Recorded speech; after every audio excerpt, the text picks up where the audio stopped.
기도하겠습니다. 하나님 아버지 감사합니다. 주님 우리를 또 이 종교개혁에 정말 이 기초 5가지를 배우는 이 자리 가운데로 불러주셔서 감사합니다.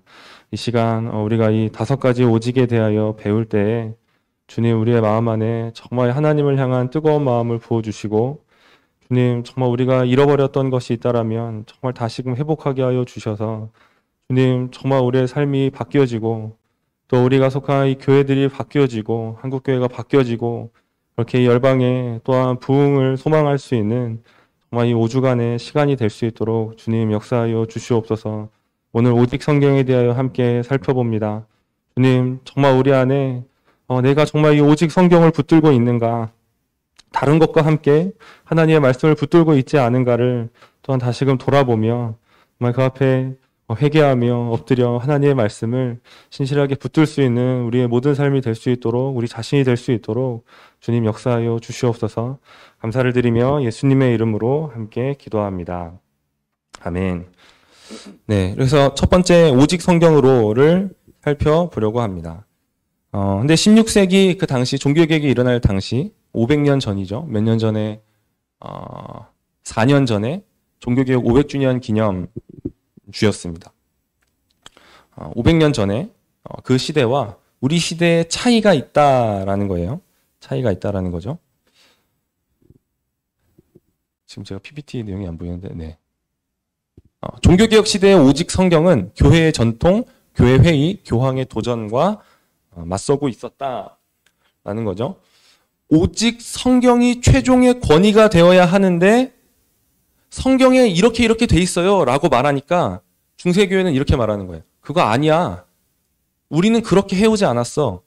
교회 전통은 이거야. 아니 성경이 이렇게 말하고 있다니까요. 아니 전통은 그렇게 말하고 있지 않아 라는 거예요. 성경은 이렇게 말하고 있는데요. 아니 우리 이전에 있었던 교회 회의라고 되어 있는데 세계적인 교회 회의를 공의회라고 합니다. 이런 공의회가 계속 있었어요. 시대마다 있었던 것이죠. 그런 회의의 결정을 더 중요시하는 거예요. 성경에 아무리 그렇게 나와 있어도 그때 그 회의의 결론은 그게 아니었어가 되는 거죠. 그리고 교황의 말이, 그러니까 교황이 가장 무호하게 성경을 해석할 수 있고 그것이 바른 해석이 되는 거예요. 그래서 성경에 뭐라고 쓰여 있든 교황이 그것을 어떻게 해석하느냐에 따라 하나님의 말씀은 묻혀지고 교황의 말이 맞다라는 것이 되는 거죠. 종교개혁자들은 성경만을 교회의 최종 권위로 확립하기를 원했습니다. 교회의 전통과 교회의 회의의 어떤 결정들과 교황의 말은 언제든지 틀릴 수 있는 거예요. 그 말이 맞을 때는 언제냐면 그 말이 성경에서 말하는 것과 합치될 때 그때에 맞는 것이지 다르면 버려야 될 건 성경이 아니라 교회의 전통, 교회 회의의 결정들, 우리는 교황을 인정하지 않죠. 어쨌든 교황의 말들, 그런 것들이 버려져야 되는 것이죠. 오늘날 사실 이런 문제는 별로 없습니다. 한국교회, 세계교회도 개신교회는, 개혁된 교회는 그렇게 이 중세교회의 타락을 뚫고 나온 개혁된 교회는 사실 이것이 별로 문제가 되지 않아요. 맞아요. 성경이 최종 권위죠. 라는 것에는 다들 동의하고 있습니다. 다들 그렇죠. 맞아요. 성경이 최종 권위예요. 라고 인정을 하고 있는 것이죠. 그러면 우리에게 문제가 되는 것은 무엇인가? 우리에게 문제가 되는 것은 무엇인가? 그럼 이제 오직 성경은 넘어가도 되네요. 왜 우리 인정하고 있으니까. 성경만이 최종 권위입니다. 아멘. 네. 다음 주에 뵙겠습니다. 네, 이렇게 될 수 있느냐? 하지만 문제가 있다라는 거예요. 우리의 문제는 무엇이냐면 과연 성경이 충분하냐? 우리는 충분하다라고 고백하고 있는가라는 거예요. 하나님의 말씀이면 충분합니까? 아멘이라고 해야 되는 거죠. 네, 충분하죠. 충분해요. 하나님의 복음이면 충분하냐? 충분합니다. 라고 하는 거예요.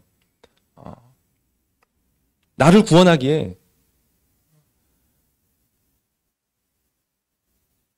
칭의 받기에 성화를 이루기에 하나님의 말씀은 충분하냐라는 거죠.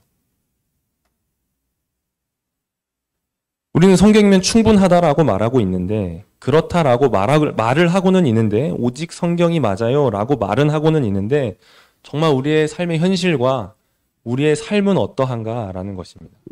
어쩌면 입술의 고백으로만 멈출 때가 대부분인 것도 같습니다. 이사야서의 말씀과 같은 것이죠. 이 백성이 입으로는 나를 가까이 하며 입술로는 나를 공경하나 그들의 마음은 내게서 멀리 떠났다. 분명히 입술로는 오직 성경이 맞아요. 하나님의 말씀이면 충분해요. 라고 말은 하는데 마음은 그렇지 않은 것이죠. 말은 그렇게 하고서 자꾸 다른 것을 찾고 있는 것이죠. 그럴 수 있다라는 것입니다.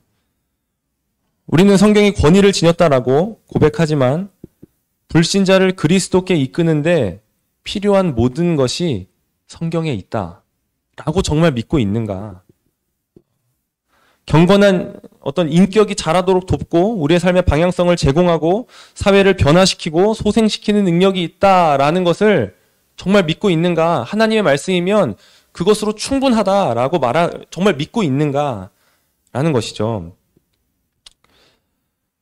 이런 믿음이 과연 있는가? 한국교회의 모습을 보면 복음을 전하기 위해 하나님의 말씀을 신실하게 가르쳐야 되는데 그게 아닌 경우가 많이 있는 것 같습니다.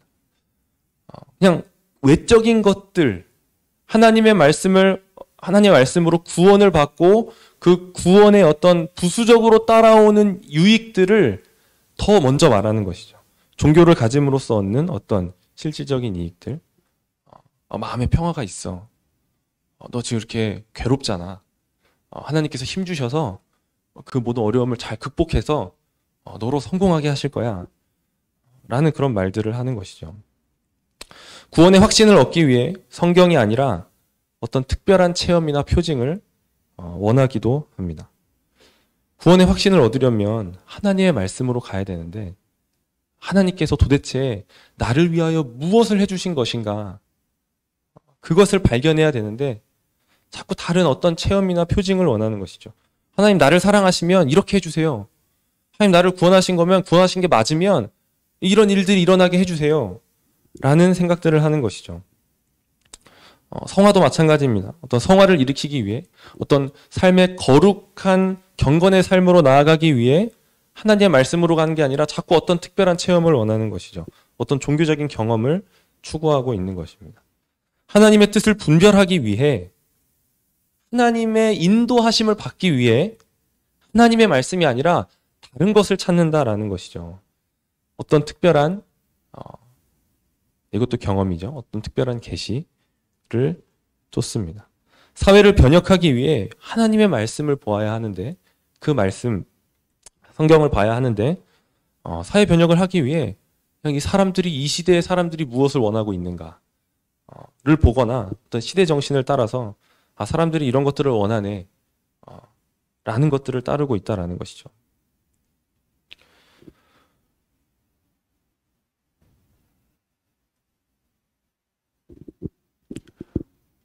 세 번째 거를 눈으로 같이 읽으시면 오늘날의 싸움은 교회의 삶과 사역에 있어서 세상의 방법을 사용하게끔 만드는 이들과의 싸움이다 라고 할 수 있는 것입니다. 16세기의 싸움은 교회의 어떤 전통, 교회 회의의 권위, 어떤 교황의 권위 이것들을 덧붙이기를 원했던 이들과의 싸움이었다라면 오늘은 조금 다른 거예요.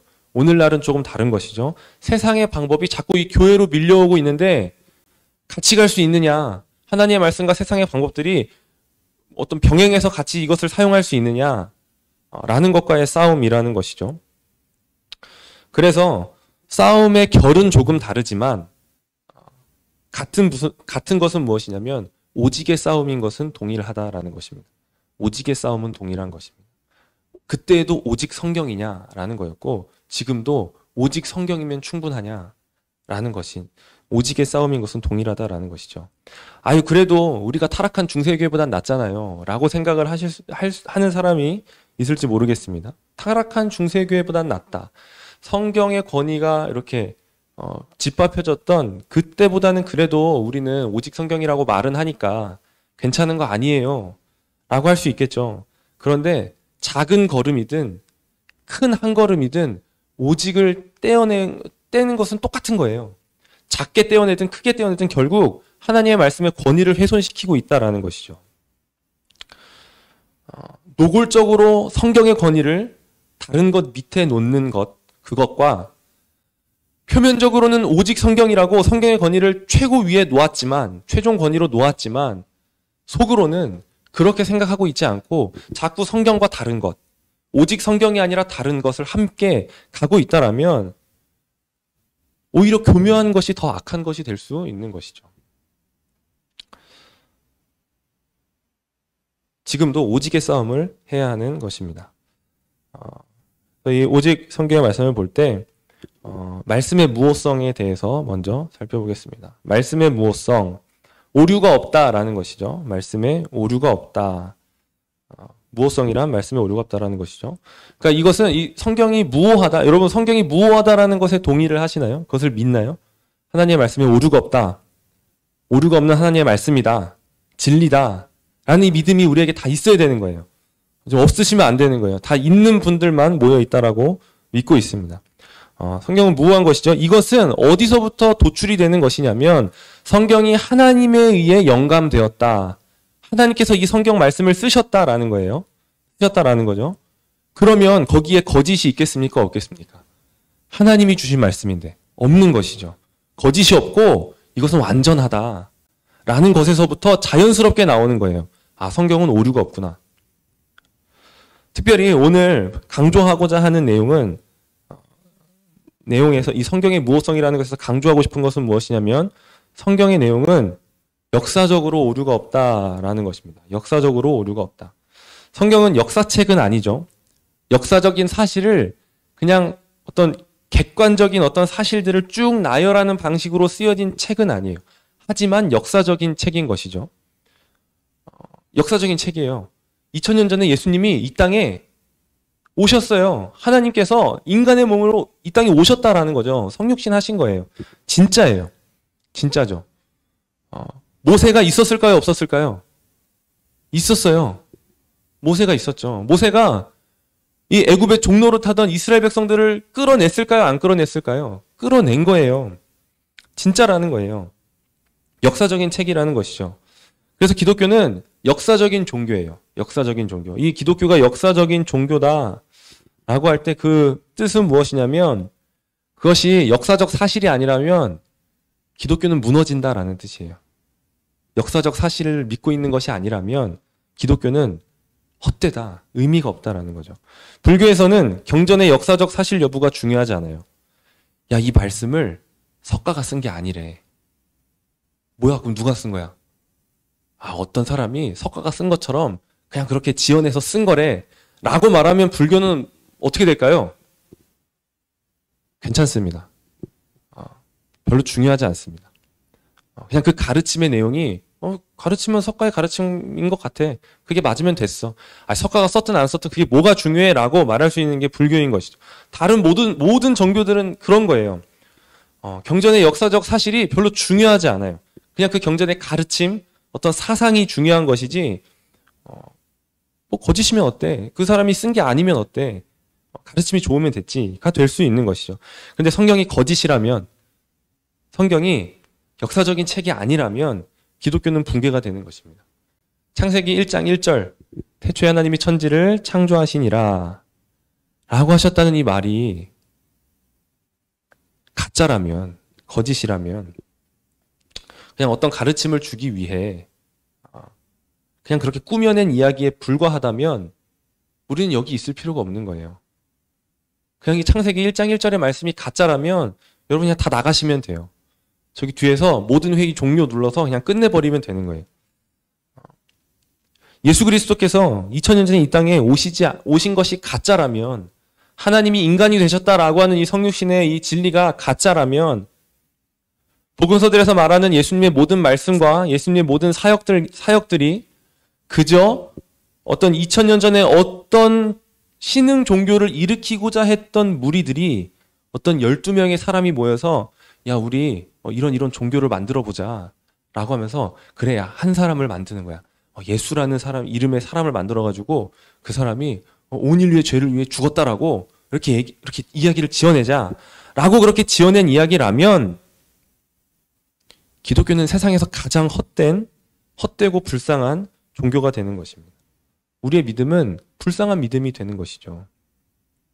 성경에서 말하는 믿음은 그 믿음의 대상이 역사적 사실임을 전제로 하고 있는 것입니다. 그럴 때야 우리의 믿음이 의미가 있는 거예요. 가짜면 여기 왜 있어요? 구원도 가짜인데. 하나님도 가짜면 그냥 모든 게 다 가짜가 되는 거예요. 성경이 진짜입니다. 역사적인 책이라는 것이죠. 성경은 거짓말을 하고 있지 않아요. 진리를 말하고 있습니다. 그래서 우리가 그리스도인인 게 의미가 있는 것이죠. 그래서 우리에게 구원이 있는 거예요.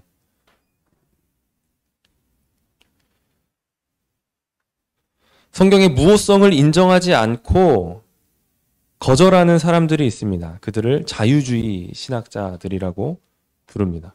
그 사람들은 성경의 역사적인 측면을 부정해요. 이거 사람이 쓴 거야. 무호하지 않아. 오류가 있어. 사람이 쓴 책이 어떻게 오류가 없어. 사람이 썼으니까 오류가 있지. 그 중에서 요거는 진짜 예수님이 한 말씀이고 나머지는 좀 지어낸 이야기야. 요거는 사실인데 나머지는 가짜야. 라는 식으로 일부분 합리적이다라고 생각하는 부분들만 취하는 것이죠. 그리고 거기서 예수님을 만들어내는 거예요. 자기들의 입맛에 맞는 예수님을 만들어내는 것입니다. 그러니까 우리가 믿는 예수님과 성경에 기록되어 있는 역사적인 그 예수님을 분리시키면 안 되는 거예요. 그건 같은 분이어야 하는 거예요. 우리가 믿는 분은 그냥 우리가 믿기 좋은 분으로 생각하는 여기는 그 어떤 예수님이 아니라 그건 우상이죠. 성경에서 말하는 예수님을 우리가 믿는 거예요. 우리가 섬기는 하나님은 그냥 사람들이 만들어내고 지어낸 하나님이 아니라 성경에서 말씀하시는 하나님이라는 것입니다. 이성주의자들은 이성적인 예수를 만들어내고 사회주의자들은 사회주의자 예수를 만들어내고 도덕주의자들은 도덕주의자 예수를 만들어냅니다. 예수님이 도덕적인 설교를 하신 부분들만 취하는 것이죠. 예수님은 인류의 큰 스승이었어. 4대 성인 중 한 명이지. 라고 하면서 그 정도로만 인정하고 받는 것이죠. 그건 예수님을 믿는 게 아니에요. 그건 예수님에 대한 믿음도 아니에요. 그냥 다른 어떤 우상을 만들어 놓고 예수라는 이름을 붙여놓은 다음에 자기들의 신으로 삼고 있는 것이죠. 성경에는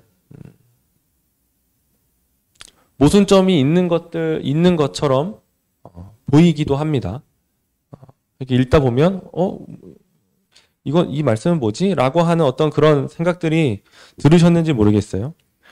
그런 어떤 모순점들이 있는 것처럼 보이지만, 그렇지 않다라고 되어 있죠. 그렇지 않다. 지금 그것들에 대해서 쭉 나열하고 이렇게 설명하는 시간은 아니니까, 그것에 대해 말은 하지 않겠지만, 이게 사람들이, 옛날 사람들은 이성적이지 못해서 지금 우리 시대보다 과학이 발전한, 이성이 발전한 지금 시대보다 덜 이성적이고 덜 합리적이어서 이 성경의 모순들을 그냥 묻어뒀지만 지금 우리는 이성적이야. 성경에 모순이 많아, 봐봐. 이거 다 어떡할 거야? 라고 생각을 하는데 잘못 생각하는 거예요. 성경이 읽혀지기 시작한 다음부터 사람들은 그것에 대해 다 알고 있었어요. 이건 뭐죠? 이건 뭐죠?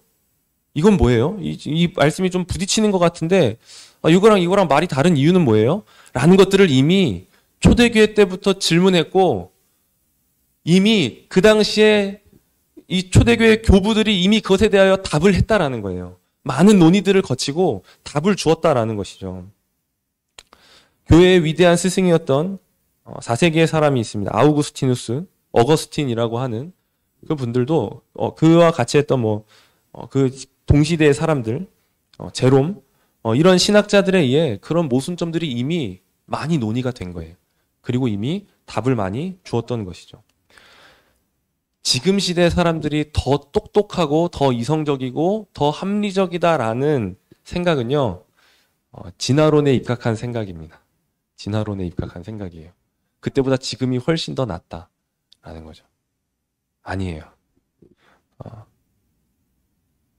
그때도 사람들은 죄인이었고 지금도 죄인인 것처럼 지금 사람들이 똑똑한 만큼 그때 사람들도 똑똑했어요. 이성적이었어요. 첫사람 아담부터 이성적이었어요. 덜 이성적이었던 적이 없는 거죠.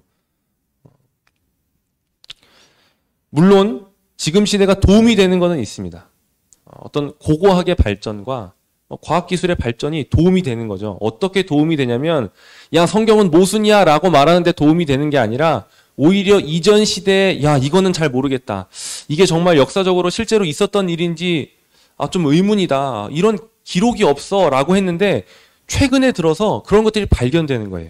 고고학의 발전으로 어떤 과학기술의 발전으로 이전에는 난제다라고 했던 것들이 풀려지게 되는 거죠. 새로운 발견들과 어떤 기술의 발달로 그런 것들이 발견되는 거예요. 오류라고 생각되었던 것들이 실제로는 오류가 아니었다라는 것으로 드러나게 되는데 쓰여지고 있다라는 거죠. 최근의 이 연구들은. 성경의 역사성이 얼마나 공격을 받아왔을지를 한번 생각을 해보셔야 됩니다. 2000년을 공격당했습니다. 2000년을 공격당했어요. 성경은 가짜야, 그거 지어낸 거야 라고 2000년을 공격을 당했는데 여전히 성경은 무너지지 않고 버려지지 않고 건재한 것이죠. 최근 이 수백 년 사이에 과학이 이렇게 발달되면서 더 많은 공격을 받았을 거예요. 그 이전 시대보다 최근 수백 년의 이 시간이 훨씬 더 많은 공격들을 했고 받았을 것입니다. 그런데 그렇게 공격들이 쏟아질 때마다 이렇게 폭탄이 터지면 막 연기가 자욱하게 일어나잖아요. 그렇게 막 폭탄을 쏘는 거예요. 성경을 향해 폭탄을 막 쏴서 막 먼지가 이제 자욱하게 일어났어요. 그래서 야 이제 성경 무너졌다. 이제 성경 끝났다. 이제 성경의 역사성이 부정되고 성경은 모순이라는 것이 이제 인정되겠구나 라고 하고 기다렸더니 연기가 가라앉고 여전히 성경이 건재한 것입니다. 계속 그래 왔다라는 것이죠. 지금도 다르지 않은 것입니다.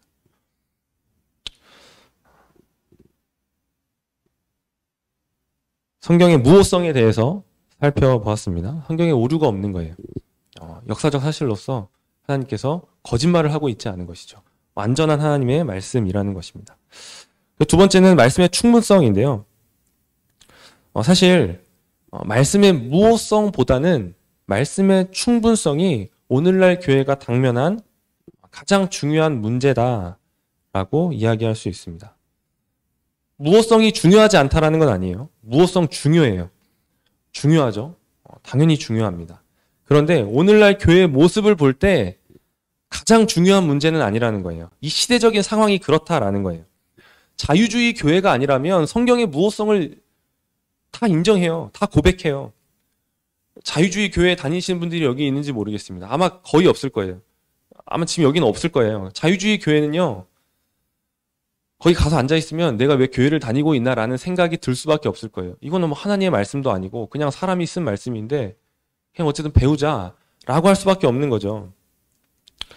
대부분 한국교회는 하나님의 말씀은 무호하다라는 것을 인정하는 보수주의의 교회들이 대부분입니다. 복음주의 안에 있는 것이죠. 사실 목회 현장에서 어떤 목사님이 이 성경은요 하나님이 쓴 게 아닙니다 라고 말할 수 있는 목사님들이 많지 않아요. 아마 거의 없을 거예요.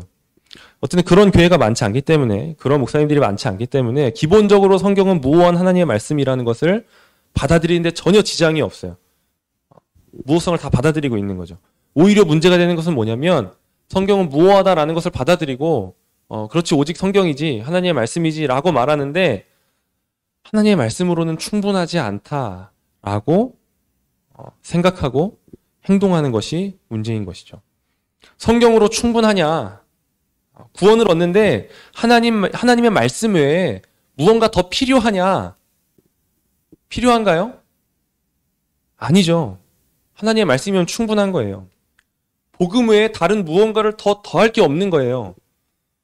그냥 복음이면 충분한 거예요. 복음이면 충분한 것이죠. 지금 시대는 성경의 충분성에 대하여 어떤 싸움을 싸워야 하는가? 제가 생각해 볼 땐 두 가지인 것 같습니다. 가장 큰 것 두 가지는 그러니까 성경의 충분성을 위협하고 있는 두 가지 싸움이 있는 거죠. 개인적인 경험이나 체험과 성경의 일부를 말하지 않고 빼는 거예요. 이 두 가지가 성경의 충분성에 대한 가장 큰 싸움인 것 같습니다. 개인적인 경험이나 체험 이것이 성경과 함께 가거나 성경보다 더 위에 있는 현상들을 여러분들이 잘 생각해 보면 발견하실 수 있습니다. 하나님의 말씀이 위인가요? 아니면 내가 경험한 경험이 위인가요? 하나님의 말씀이 위죠. 하나님의 말씀이 위입니다. 내가 아무리 어떤 신비한 일을 경험했어도 야, 성경에서 그게 아니래 라고 하면, 그건 성경적인 게 아니래 라고 하면, 아, 내가 잘못 경험했구나, 이렇게 인정이 되고 성경의 말씀을 붙들어야 되는 거예요. 그런데 아니야, 무슨 소리야, 내가 그거 봤다니까, 야, 내가 그거 환상을 봤어, 내가 그렇게 꿈을 꿨어, 오히려 자기 경험을 붙들고 있는 것이죠. 은사주의 쪽에서는, 신비주의, 은사주의 쪽에서는 방언과 예언, 꿈과 환상 등을 통한 직통계시라고 말하지는 않지만 직통계시와 같은 것을 추구하고 있습니다. 방언하고 예언하는 것이죠. 그리고 거기서 뭔가 어떤 삶의 방향성들을 받으려고 하는 것이죠. 하나님이 이렇게 하래요, 하나님이 저렇게 하래요. 꿈과 환상들을 통해서 무언가 인도하심을 받으려고 하는 것이죠. 제가 꿈을 꿨는데요, 그래, 그렇구나, 하나님 이렇게 인도하시려고 하는 것 같아, 제가 환상을 봤어요, 라는 말들인 것이죠. 여러분들은 이런 말들을 흔히 들어보셨을 것입니다. 주로 이제 앞에 나와서 하는 사람들이 하는 말이죠. 주님이 제게 이렇게 말씀해 주셨어요 라고 하면서 하는 말들이 있죠. 들어보셨죠? 주님이 제게 이렇게 말씀해 주셨어요, 어떻게 하라고 말씀해 주셨어요 라고 하는 말들을 들어봤을 것입니다. 이 말들을 들을 때 정말 말을 들었다라고 이해를 하시면 안 되고, 주님이 그런 마음을 주셨다라는 의미로 사용하고 그렇게 들으면 다행인 거예요. 주님이 그런 마음을 주셨구나, 하나님께서 너에게 그런 마음을 주셨구나 라고 이해하고 들으면 괜찮아요. 그런데 어쨌든 위험한 말이죠. 잘 모르는 사람들은 오해할 수 있는 거예요. 하나님이 말씀해 주시나? 음성으로 이렇게 얘기를 해 주시나? 라고 생각을 할 수 있는 거예요. 제가 대학생일 때, 그때 아마 2학년이었을 거예요. 06년도에 이렇게 제가 학교 정문 이렇게 나가는데 어떤 이제 한 40대는 안 돼 보이시고 한 30대 어떤 분이 성교단체 간사님이래요. 그래서 저를 붙드는 거예요. 붙들고 교회 다니냐, 전도를 하려고 하셨나 봐요. 그래서 네, 교회 다닙니다. 저 여기 기독교 동아리도 하고 있습니다.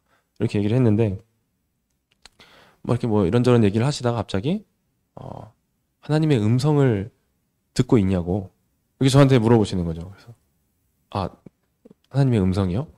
그건 뭐죠? 어떻게 하는 거죠? 이렇게 전혀 못 들어봤던 얘기를 하시니까 그게 뭐예요? 하고서 이렇게 얘기를 해주고 가셨어요. 그때부터 고민이 되는 거예요. 뭐지 그거는? 그건 어떻게 하는 거지? 나는 지금 되게 낮은 수준에 머물러 있는 것이구나 라고 그렇게 생각을 했던 것이죠.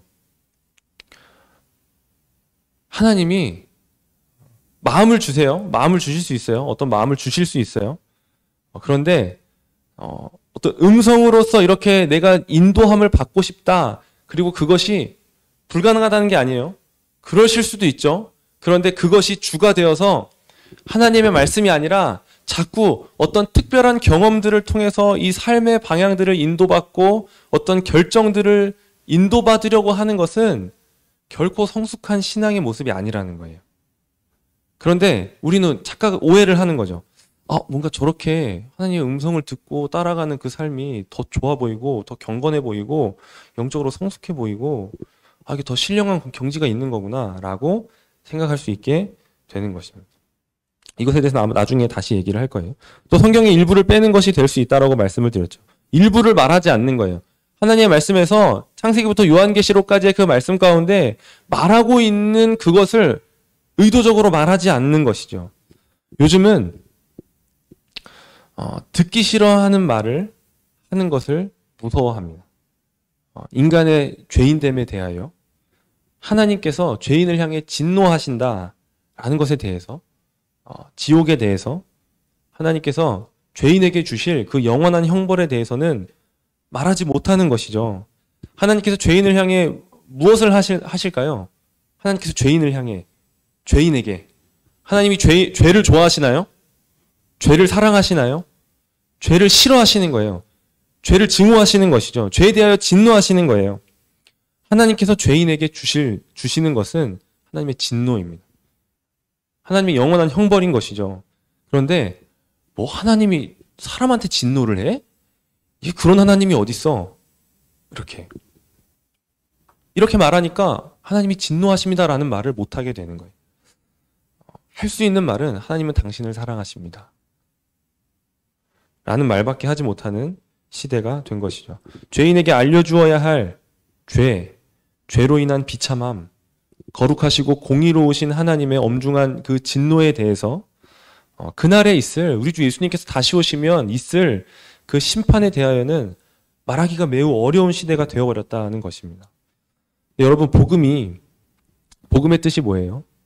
기쁜 소식이잖아요. 기쁜 소식, 복된 소식, 그게 복음이죠. 이 복음이 복된 소식이다, 기쁜 소식이다라는 뜻을 가지고 있는데 사실 죄인에게 있어서 기쁜 소식이라고 불릴 수 있는 부분은 없어요. 없는 거죠. 하나님께서 온 세상을 지으셨다 라는 것부터 싫어하는 거예요. 그런데 사람을 지으셨다 싫어하는 거죠. 언약을 맺으셨는데 하나님은 절대적인 명령을 하시고 사람은 사람에게 하나님께서 요구하시는 건 절대적인 충성, 절대적인 순종. 너는 이거 먹지 말아라. 먹으면 죽는다. 이렇게 언약을 맺으신 것이죠. 근데 거기에 실패해서 죽게 된 거예요. 하나님과 같이 되고자 하나님을 반역한 것이죠. 하나님을 온 우주의 보좌에서 끌어내리려고 시도한 거예요. 선악과를 먹은 것은 그것을 시도한 겁니다. 그냥 선악과를 먹어서 하나님과 이제 사이가 좀 소원해졌어요. 하나님과 절교했어요가 아니라 하나님께 대하여 반역을 한 거예요. 하나님을 죽이려고 한 것이죠. 반역자에게 이 세상의 왕들도 3대를 멸하게 됩니다. 그런데 온 우주의 심판자이신 하나님께서 이 죄인을 향하여 무엇을 하셔야 하는가? 영원한 죽음을 맞이해야 하는 운명이 된 것이죠. 인간은 범죄하여 타락했고 모든 인간은 이 아담과 함께 죄인이 되었다 라는 이 말들을 기뻐할 죄인이 없는 것이죠. 그런데 이 소식이 들려지지 않으면 너 죄인이야, 너 그렇게 살면 죽어, 하나님이 계셔 라고 하는 이 소식이 전해지지 않으면, 이 기분 나쁜 죄인들을 향하여 기분 나쁘게 하는 이 소식이 들려지지 않으면 그 뒤에 있을, 그런데 예수님이 구원하시기 위하여 이 땅에 오셔서라는 이 말이 복음이 될 수가 없는 거예요. 그게 어떻게 복음이 되겠어요? 죄인인지 몰라요. 죄인이 아니에요. 그래, 구원하기 위해 오셨다고? 뭐로부터? 내가 왜 구원을 받아야 되는데? 가 되는 것이죠. 예수님이 구원하신다, 예수님이 우리의 구원자가 되신다라는 이 소식이 복음이 되려면 그 사람에게 구원의 필요성이 깨달아져야 되는 거예요. 난 죽을 죄인이구나. 나 그냥 이렇게 살면 그냥 죽는 거구나 라는 것이 깨달아져야 되는 거예요. 그것 없이 어떻게 예수님이 구원하신다는 것이 기쁜 소식이 되겠습니까? 수술이 필요한 사람에게 가장 먼저 해야 할 것은 당신 지금 이렇게 있으면 죽습니다 라는 것을 가르쳐 주는 거예요. 그것을 먼저 얘기해야 되는 거죠.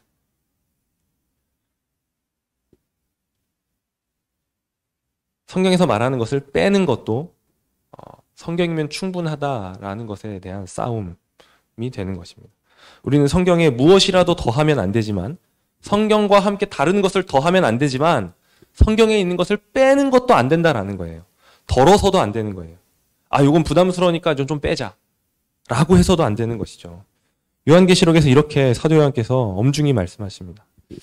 내가 이 두루마리의 예언의 말씀을 듣는 모든 사람에게 증언하노니 만일 누구든지 이것들 외에 더하면 하나님이 이 두루마리에 기록된 재앙들을 그에게 더하실 것이요.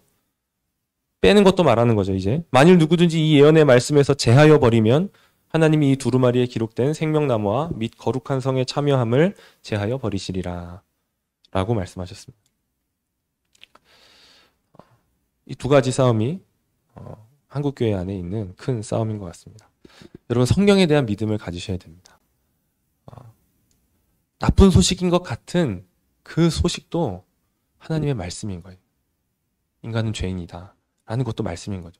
만약에 그것을 뺀다라면 말씀의 충분성을 고백하고 있지 않은 거예요. 이거는 안 돼요, 안 돼요. 이거 말하면 사람들 다 떠나요. 안 돼요, 안 돼요. 이거 빼야 돼요. 충분성을 부정하고 있는 것이죠. 하나님의 말씀이면 충분합니다. 더 할 것도 없고 뺄 것도 없는 거예요. 그냥 그 성경 자체로 충분한 것이죠. 하나님께서 하나님의 말씀에 대한 우리의 이 믿음 없음을 도우시기를 바랍니다. 성경의 충분성을 다루고 있는 세 가지 본문이 있습니다. 시편 19편의 말씀이 있는데요. 제가 자꾸 이거 넘기는 걸 깜빡해요. 네, 시편 19편의 말씀이에요. 혹시 가능하시면 한번 찾아서 같이 보시면 좋을 것 같습니다. 시편 19편입니다.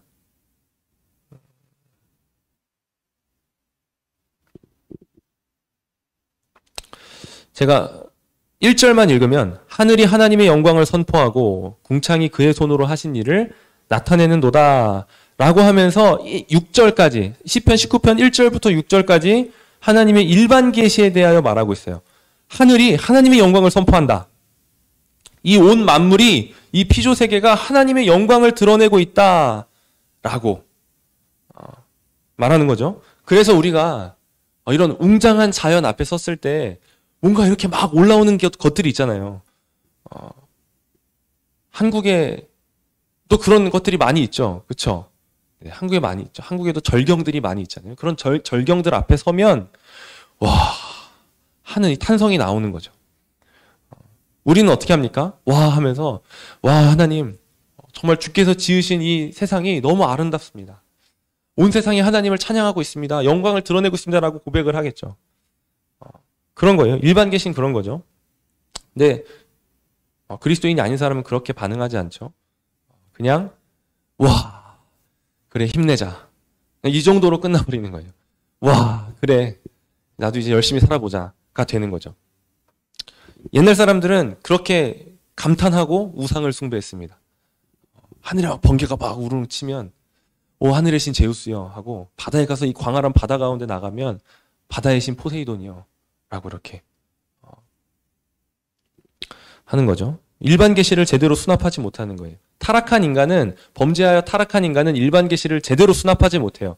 그래서 우상으로 나아가고 그냥 자기 자신을 위로하는 데서 그치는 거죠.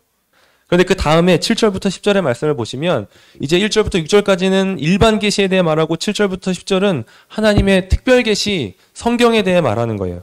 여호와의 율법은 완전하여 영혼을 소생시키며 여호와의 증거는 확실하여 우둔한 자를 지혜롭게 하며 여호와의 교훈은 정직하여 마음을 기쁘게 하고 여호와의 계명은 순결하여 눈을 밝게 하도다.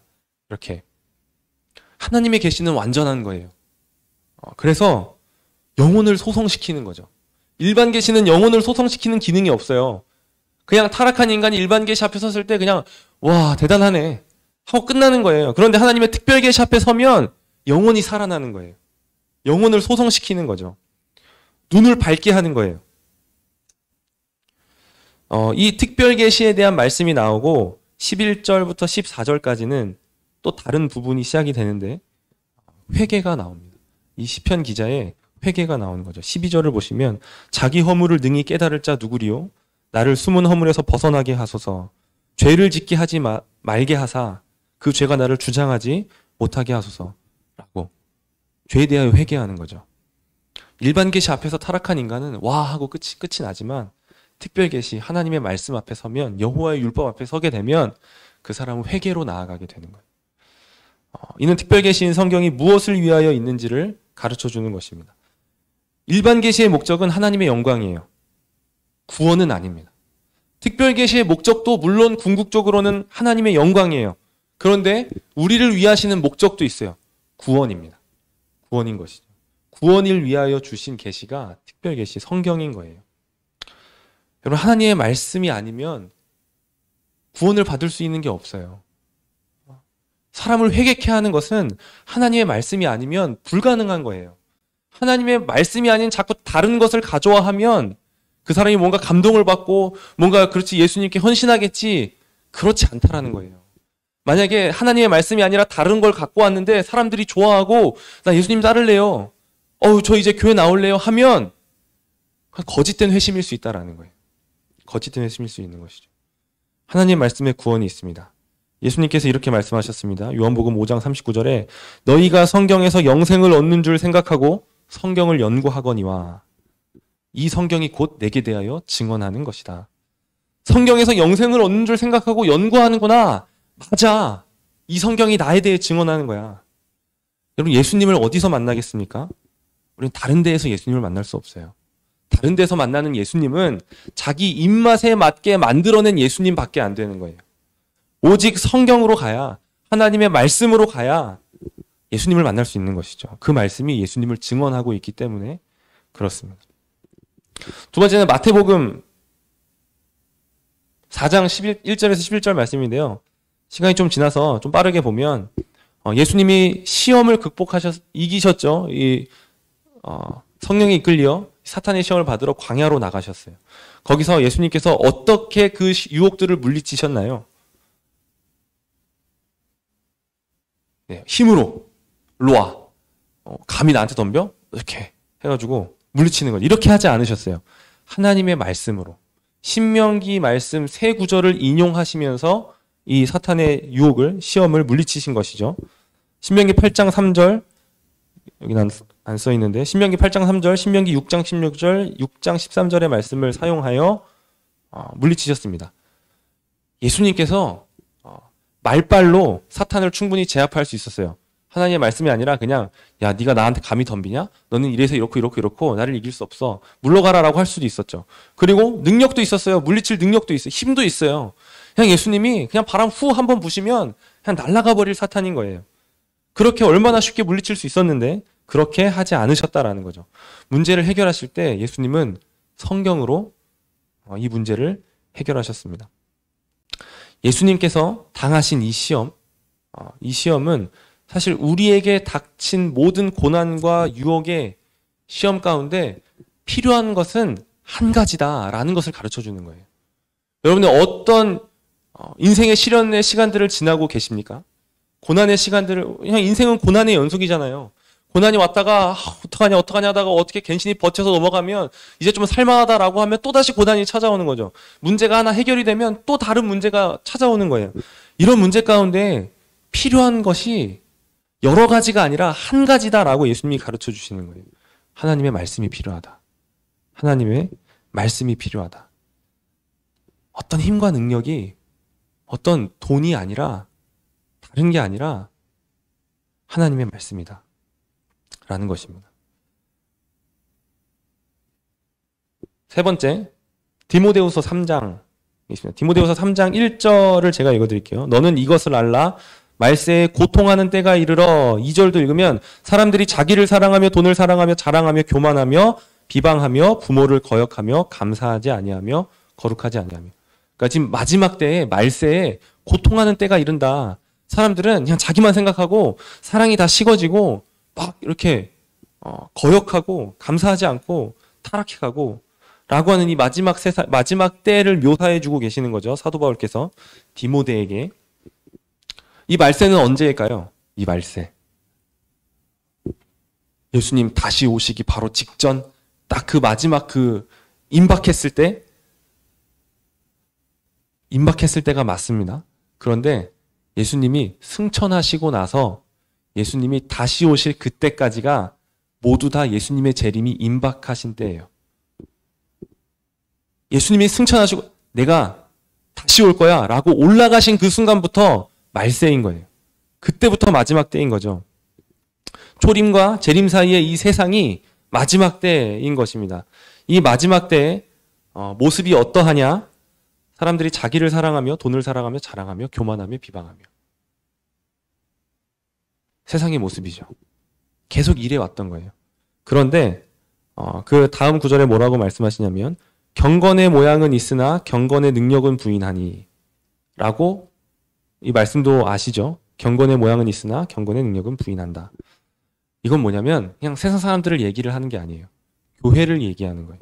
교회가 경건의 모양은 있는데 경건의 능력은 없다. 하나님의 말씀을 고백하기는 하는데 그 말씀의 능력을 붙들지는 않는다. 라고 말하는 것이죠. 초림과 재림 사이에 이 세상에서 교회의 모습이 그렇게 세상과 별반 다를 바 없이 변하게 될 것이다. 경건의 능력을 부인하게 될 것이다. 라는 거죠. 그렇게 이 세상의 말세의 모습을 묘사하시고 교회에 대하여 그렇게 말씀하시고 나서 디모데에게 다시금 권하는 말이 뭐냐면, 그러나 너는 배우고 확신한 일에 거하라. 너는 내가 누구에게서 배운 것을 알며 또 어려서부터 성경을 알았나니 성경은 능히 너로 하여금 그리스도 예수 안에 있는 믿음으로 말미암아 구원에 이르는 지혜가 있게 하느니라. 이렇게 배우고 확신한 일에 거하라 라고 말하는 거죠. 이게 뭐냐면, 그 배우고 확실한 일이 뭐예요? 디모데가 지금까지 배우고 확신했던 그 일이 뭐예요? 성경이에요. 성경을 붙들었던 그것에 거해라 라고 말하는 거죠. 너는 성경에 거하라. 디모데야, 교회가 세상과 다를 바 없이 미지근해지는 때가 올 것이다. 그냥 나중 먼 훗날의 이야기가 아니라 그냥 너가 교회에서 사역할 때 그런 일들이 찾아올 것이다. 그때 너는 다른 것 찾지 말아라. 지금 교회가 위기네. 다른 어떤 좋은 양육 프로그램을 갖고 와서 뭔가 이렇게 전도 훈련 프로그램 갖고 와서 이렇게 돌려야지. 이렇게 하니까 교회에 사람들이 떠나지 않고 더 많이 몰려오는데, 부흥한데 그거 갖고 와서 이렇게 해야지. 교회에 어떤 체계적인 시스템을 도입해야지. 시대에 지쳐지지 않게 사람들이 좋아할 만한 것으로 이 교회의 예배를 채워야지. 이런 것들을 말하는 게 아니에요. 디모데야, 하나님의 말씀을 붙들어라. 디모데야, 다른 거 없어. 성경에 거해라. 흔들리지 마라. 하나님의 말씀이면 충분하다. 라고 말하는 것입니다. 여러분, 하나님의 말씀이면 충분합니다. 하나님의 말씀이면 충분합니다. 여러분의 목소리가 저에게 들리지 않아서 아멘 하는 소리를 듣지 못하는데 아멘이라고 하셨기를 바랍니다. 히브리서 4장에 이렇게 말합니다. 하나님의 말씀은 살아있고 활력이 있어 좌우의 날선 어떤 검보다도 예리하여 혼과 영과 및 관절과 골수를 찔러 쪼개기까지 하며 또 마음의 생각과 뜻을 판단하나니 라고. 하나님의 말씀은 살아있고 활력이 있다. 어떤 검보다도 예리하다. 그래서 이 하나님의 말씀, 이 성령의 검은요, 날카로워서 거짓과 진리를 예리하게 분별할 수 있는 거예요. 여러분, 세상에 거짓만 있겠어요? 교회 안에 거짓만 가득하겠어요? 거짓이 들어와 진리와 혼합되어 있는 거예요. 거기서 필요한 건 뭐냐면, 거기서부터 거짓을 도려내려면 필요한 건 하나님의 말씀입니다. 그 어떤 검보다도 예리해서 거짓과 진리를 분별할 수 있는 것이죠. 거짓만을 도려내어 버려낼 수 있는 것은 하나님의 말씀밖에 없는 거예요. 이 뒤에 혼과 영, 그리고 관절과 골수, 이거를 이제 찔러 쪼갠다라고 표현을 하잖아요. 옛날 시대에는 관절과 골수는 분리할 수 없는 거였어요. 지금은 골수를 뽑아낼 수 있잖아요. 근데 옛날 사람들은 골수를 뽑아낼 수 있다는 생각을 할 수가 없는 거죠. 지금은 이제 기술이 발달하고 의술이 발달했으니까 관절과 골수를 이제 분리할 수 있는데, 옛날 사람들은 이것은 분리할 수 없는 것이다라고 생각을 한 거죠.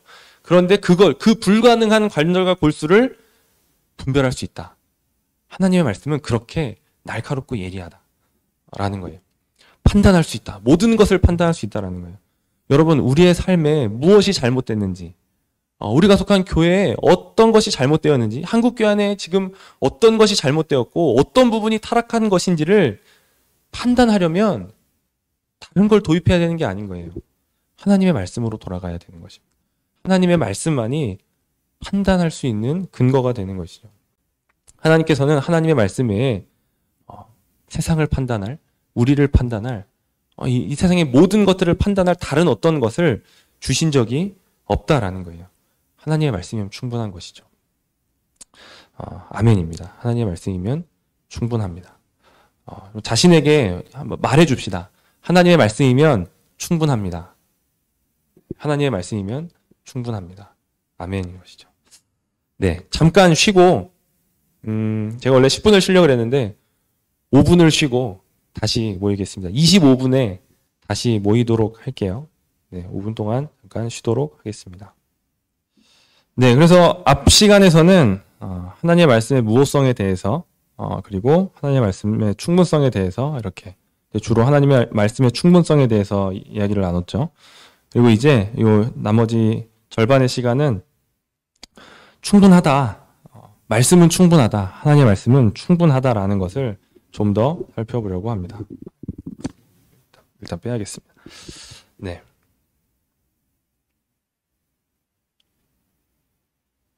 네, 말씀은 복음 전도에 충분하다라는 거예요. 말씀은 복음 전도에 첫 번째 충분하다는 영역은 복음 전도에 충분하다는 것이죠. 여기 쓰여져 있는 것처럼 성경은 복음 전도의 효과적인 도구다가 아니에요. 복음 전도의 효과적인 도구다가 아니라 복음은 전도의 효과적인 유일한 도구다라는 거예요. 바꿔 말하면 성경만이 복음 전도의 유일한 도구인 거예요. 성경만이. 오직 성경이 복음 전도의 도구인 것이죠. 복음 전도라는 말 자체가 바로 그것을 말하고 있습니다. 그럼 복음이 무엇인가요? 복음이 무엇인가요? 네. 복된 소식. 네. 복음은 복된 소식이다. 그럼 복된 소식은 무엇이냐? 복음이다. 이렇게 되면 안 되죠. 복음은 복된 소식인데 예수님의 이야기가 복음이잖아요. 예수님의 이야기, 예수님께서 하신 말씀, 예수님이 하신 그 행동, 그 사역들, 그 예수님의 삶들, 예수님의 이야기가 복음이죠. 그래서 복음을 전한다라는 건 좁게 말하면 예수님을 전하는 거예요. 예수님의 그 이야기를 전하는 것이죠. 예수님을 전해야 하는데 아무 예수님이나 우리가 그냥 내가 생각하는 예수님을 만들어내가지고 그 이야기를 구성해가지고 그 이야기를 지어내서 전할 겁니까? 아니죠. 그렇게 하지 않죠. 예수님의 이야기를 전할 때 우리는 성경을 봐야 되는 거예요. 성경, 예수님의 어떤 말씀을 하셨는가, 예수님이 진짜 어떤 사역을 하셨는가, 예수님이 사셨던 그 삶은 어떤 삶이었는가 라는 것을 봐야 되는 거죠. 우리가 지어내면 그냥 아무 말이나 우리가 갖다 붙여서 좋은 얘기들 갖다 붙여서 하는 거면 그건 예수님에 대한 역사적인 이야기가 아니에요. 2000년 전에 이 땅에 진짜 오셨던 하나님이신 동시에 완전한 사람이셨던 그 예수님의 이야기가 아니라는 거예요. 그 이야기를 전해야 되는 거예요. 여러분, 이 세상의 모든 다른 어떤 사람들의 이야기는 그 이야기가 아무리 사실이어도 그 이야기를 들었을 때 그 사람에게 구원을 줄 수 없어요. 최현욱이라는 사람이 아주 성인 군자의 삶을 살았어요. 그래가지고 이 최현욱의 이 생애를 태어날 때부터 죽을 때까지의 그 주옥 같은 그 삶을 막 다른 사람한테 얘기를 해주는 거예요. 백날 첫날 얘기해도 그래서 뭐 어쩌라고가 되는 거예요. 구원은 없는 거예요. 오직 예수님의 이야기, 진짜 2000년 전에 이 땅에 오셨던 그 예수님의 진짜 그 이야기만이 사람을 구원하는 능력인 것이죠. 그러려면 예수님에 대해 기록된 이야기를 해야 되는 거예요. 그 증인들의 이야기. 예수님은 이런 말들을 하셨어. 예수님은 이런 일을 행하셨어. 라고 하는 진짜 그 이야기를 해야 되는 것이죠. 예수님에 대해 기록된 이야기, 사복음서에서 기록된 제자들이 보았던, 같이 동거동락하며 경험했던 그 예수님의 이야기, 그리고 그냥 이것만 되는 게 아니에요. 그러면 우리는 사복음서만 보면 되네요가 아니에요. 우리는 성경 전체를 봐야 돼요. 왜냐하면 구약과 신약은 예수님에 대한 이야기이기 때문에 그래요. 구약은 어떤가요? 오실 예수님에 대한 이야기죠. 오실 메시아. 그게 구약 성경 전체입니다. 신약 성경 전체는 어떤가요? 사복음서를 포함한 계시록까지 이 모든 신약 성경은 다시 오실 예수님에 대한 이야기죠. 이미 오셨고 이 구원을 완성하시고 하늘로 가신 마침내 다시 오실 예수님에 대한 이야기인 것이죠. 신약 성경 전체가 바로 복음입니다. 성경 전체가 복음이라는 거예요. 성경 전체가. 사도와 선지자들이 말한 이 복음, 성경 전체인 것이죠. 그런데 많은 교회들이 그러니까 복음 전도를 한다라고 하면서 자꾸 성경이 아닌 다른 것으로 승부를 걸려는 모습들을 보게 됩니다. 우리는 자꾸 찬양으로 승부를 보려고 합니다. 은혜로운 찬양으로, 감동적인 찬양으로, 가사가 정말 아름다운 그런 찬양들로 복음을 전하려고 하는 거죠. 아니면 개인적인 구원의 경험을 이야기하는 간증으로 승부를 보려고 하는 거예요. 간증으로. 여러분, 정말 간증다운 간증을 들어보신 적이 있나요? 지금 한국교회에 많이 행해지고 있는 간증은 사실 진짜 간증이라고 할 수가 없어요. 간증은 자기 얘기하는 거 아니에요. 나를 구원하신 하나님을 이야기하는 거죠. 그런데 우리가 그냥 이 사람들이 많이 좋아하고 찾고 그렇게 듣는 간증은 다 자기 이야기하는 간증이에요. 하나님이 나오긴 나오죠. 하나님이 이렇게 해주셨어요. 그래서 제가 어떻게 됐냐면요. 사업이 이렇게 막 되고 제가 그냥 막 돈을 이렇게 했는데 11조를 2배를 하기로 막 작정하고 그렇게 없는 와중에서도 막 이렇게 하니까 제 사업이 2배나 커졌어요. 그래서 저는 지금 막 이런 것들을 하고 있어요. 라고 하는 자기 이야기들을 말하는 간증밖에 없는 거죠. 감정을 자극하여 손을 들게 하거나 앞으로 나아오게 하는 방식과 같은 이제 이런 걸 결신이라고 하거든요. 결신. 마음을 이제 결정하게 하는 거죠. 이렇게 인도자의 어떤 제시에 따라서 뭔가 기도를 같이 고백한다거나 아니면 뭐 손을 들어 표시를 해주십시오. 아니면 앞으로 나오십시오. 라고 하는 어떤 이런 결신하는 방법으로 복음을 전하려고 하는 것이죠. 그런데 그게 아니라는 거예요. 그게 아니라는 거죠.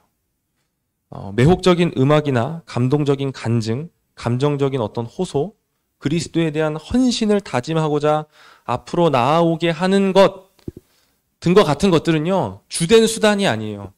물론 도와줄 수는 있어요. 도와줄 수는 있어요. 부수적인 수단이 된다라고 그렇게 이야기해 줄 수 있어요. 그런데 주된 건 아니에요.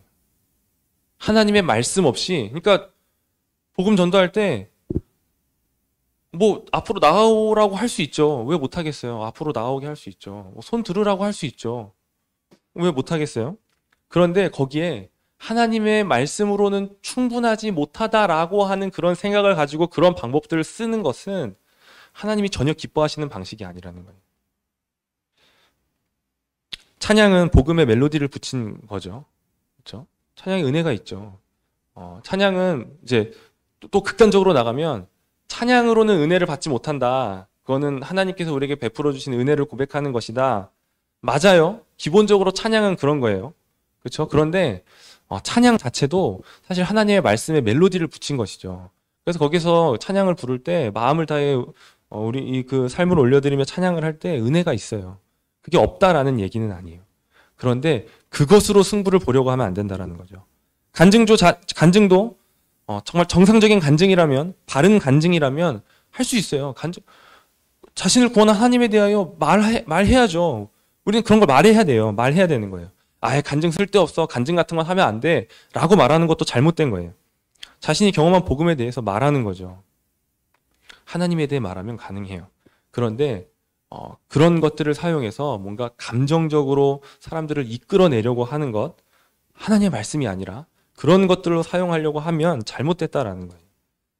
복음의 주된 통로가 아니라는 것이죠. 찬양이나 간증, 결신하는 그런 방법들을 앞세우는 것에 속 중심은 어디에 있는가라는 것들을 생각해야 되는 거죠.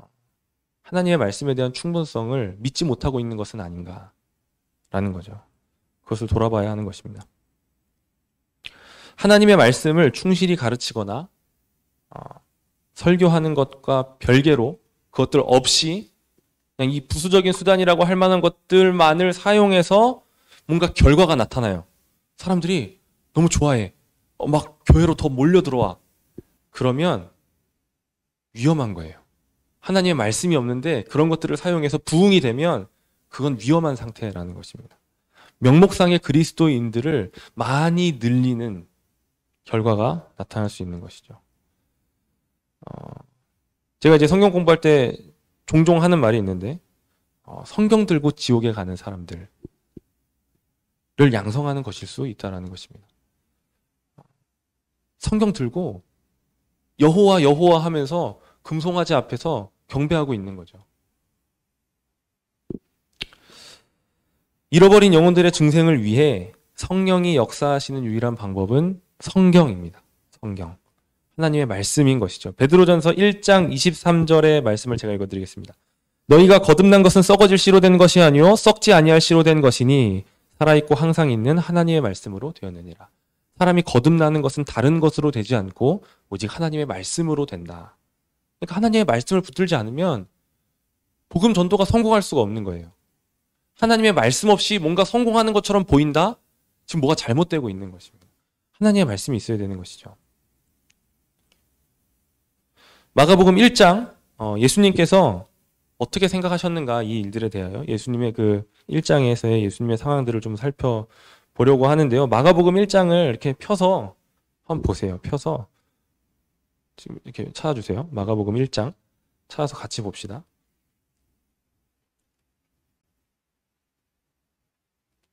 마가복음 1장을 피시면 14절, 15절 이렇게 보시면 이제 세례 요한이 잡힌 다음에 예수님이 이제 사역을 본격적으로 시작을 하신다라고 나오죠. 요한이 잡힌 후 예수께서 갈릴리에 오셔서 하나님의 복음을 전파하여 이르시되 때가 찼고 하나님의 나라가 가까이 왔으니 회개하고 복음을 믿으라 하시더라. 라고 한 다음에 어디로 가시냐면 21절을 보시면 가버나움에 가셔가지고 안식일에 회당에서 가르치세요. 안식일에 회당에 들어가셔서 가르치는 거죠. 여기에 사람이 얼마나 있었을까요? 수백 명? 수천 명? 회당에 뭐 한 수십 명 있었겠죠. 수십 명의 사람들 앞에서 하나님의 말씀을 가르치셨어요.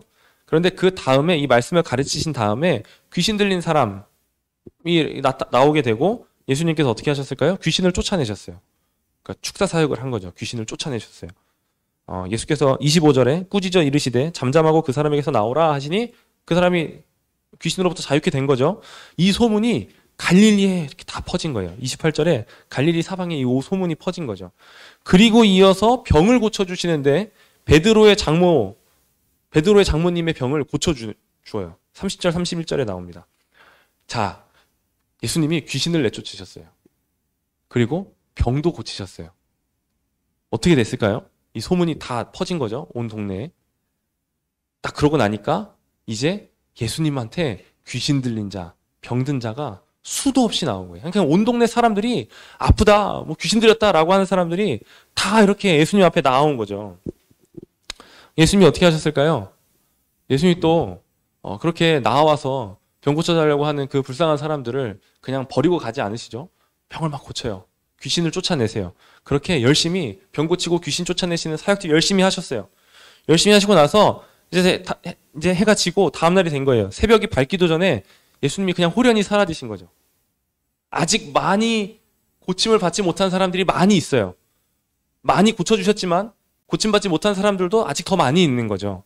그래서 예수님이 사라지시니까 이제 사람들이 막 예수님 어디 가셨어요? 예수님 어디 가셨어요? 저 여기 아파서 죽을 것 같아요. 저희 제 아들 귀신 들렸는데 귀신 좀 쫓아주세요. 예수님 어디 가셨어요? 이러니까 제자들이 찾는 거죠. 예수님 어디 가셨어? 또 기도하러 가셨겠지. 막 가는 거예요. 막 찾아가는 거죠. 예수님을 찾았어요. 주님, 여기서 뭐 하고 계세요? 가서 병 고치고 귀신 쫓아달라는 사람들이 많아요. 가서 해야죠. 많은 사람들이 주를 찾습니다. 라고 말한 거죠. 예수님이 그때 뭐라고 하셨을까요? 말씀에 나와 있습니다. 37절, 38절인데요. 만나서 이르되 모든 사람이 주를 찾나이다 라고 제자들이 말한 거예요. 38절 같이 따라 읽으시면 되겠습니다. 이르시되 우리가 다른 가까운 마을들로 가자. 거기서도 전도하리니 내가 이를 위하여 왔노라 하시고 제자들의 기대와는 전혀 다른 답을 주시는 거예요. 제자들이 막 흥분한 거죠. 와, 회당에서 가르칠 때는 뭐 기껏해야 10몇 명, 20몇 명, 30몇 명 이렇게 있었는데 병 고치고 귀신 쫓으니까 와, 그냥 사람이 대박이야. 엄청 많이 찾아왔어요. 와, 주님 진짜 대단해요. 우리 계속 이거 해요. 주님, 사람들이 찾습니다. 저야 같이 가시죠. 그랬더니 예수님이 찬물을 끼얹는 거예요. 우리 다른 마을로 가자. 내가 거기서도 전도할 거야. 내가 이를 위하여 왔다. 하나님의 말씀을 가르치기 위하여 다른 마을로 가자라고 하시는 거죠. 이 말씀을 읽으실 때 이런 생각을 해보셨나요? 병 고침 받지 못한 사람 많이 있는데? 그렇죠? 귀신 쫓아내지 않아주신 사람이 아직 많이 있는데 그 사람들이 지금 예수님 찾고 있는데 예수님 그들에게로 가지 않고 하나님의 말씀을 가르치기 위해 다른 마을로 가시는 겁니다.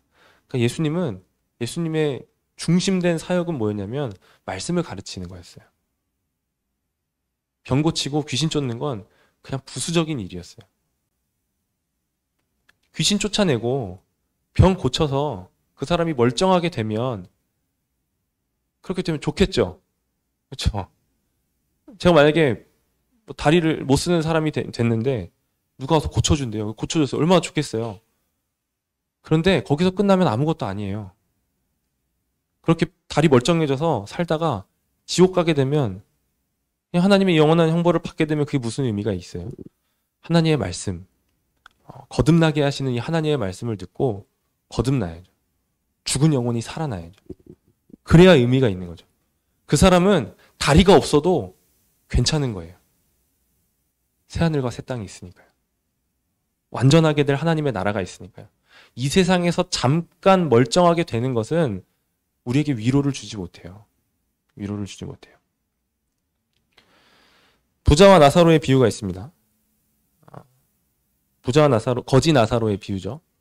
부자는 이렇게 막 잔치 벌이면서 먹고 마시고, 나사로는 그 앞에 문 앞에서 이렇게 구걸하고 떨어진 음식 먹고 그렇게 살았던 거죠. 근데 둘 다 죽었어요. 둘 다 죽었는데 보니까 나사로는 아브라함의 품에 안겨 있고 부자는 지옥에 있는 거예요.